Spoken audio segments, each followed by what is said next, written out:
동탄 이 신도시를 품은 화성을 지역구는 과밀학급 문제 해결이 가장 큰 현안 가운데 하나입니다.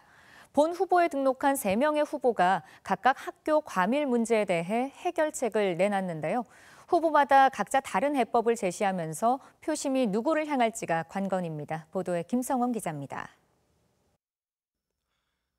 화성시 동탄 4동을 비롯해 6동과 7동, 8동, 9동 등 동탄 이신도시를 아우르는 화성을 선거구. 민주당과 국민의힘, 개혁신당에서 3명의 후보가 출사표를 던지고 치열한 선거전에 뛰어들었습니다. 동탄 이신도시의 중요 현안 가운데는 늘어나는 학생 수 대비 학급 수가 부족한 과밀학급 문제가 큰 상황. 이 문제에 대해 새 후보는 구체적이면서도 서로 다른 해결책을 내놨습니다. 더불어민주당 공영훈 후보는 과밀학급 문제 해결을 위해선 추가 학교 신설이 근본적인 대책이라고 밝혔습니다. 교육부와 국토부, LH와 긴밀히 소통해 학교를 새로 지어 학급당 학생 수를 낮추겠다는 공약을 내놨습니다. 지금 학급당 학생 수가 35명으로 이 지역이 전국에서 최고 수준입니다.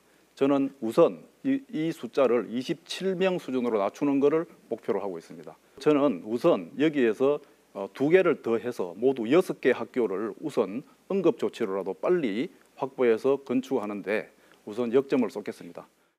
국민의힘 한정민 후보는 과밀학급 문제 해결을 위해 화성시에서 동탄이 분리돼야 한다고 주장했습니다. 현재로서는 학교 신설 허가를 받는데 행정적 제약이 있다며 동탄시의 자립으로 행정 절차를 원활히 해야 한다는 겁니다. 동탄시는 자유롭게 우리에게 필요한 학교 부지를 확보할 수가 있습니다.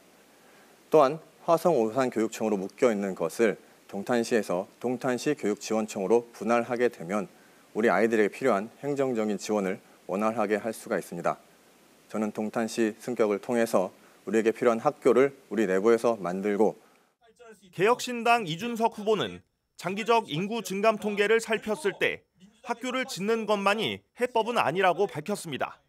학생 수가 적은 서쪽으로 장거리 통학할 수 있는 체계를 마련하면 신축 없이도 과밀 문제를 해결할 수 있다는 입장입니다. 지금 가장 급한 것은 통학 문제입니다. 학생들이 중학교든 고등학교든 원거리 통학해야 되는 문제를 해결하기 위해 가지고 셔틀이나 이런 것들을 국비 지원 또 시비 지원을 통해 가지고 아주 원활하게 돌릴 수 있게 해서 결국 학생들이 다소 거리가 멀다 하더라도 통학에 문제가 없도록 하는 것, 라이딩 안 해도 되게 하는 것. 동탄 이신도시 과밀학급 문제를 두고 서로 다른 해법을 내놓은 화성을 국회의원 후보들. 다만 후보들은 동탄에 마이스터고나 과학고 등 특성화고를 건립해 교육의 질을 높이겠다는 데는 같은 의견을 냈습니다. BTV 뉴스 김성원입니다.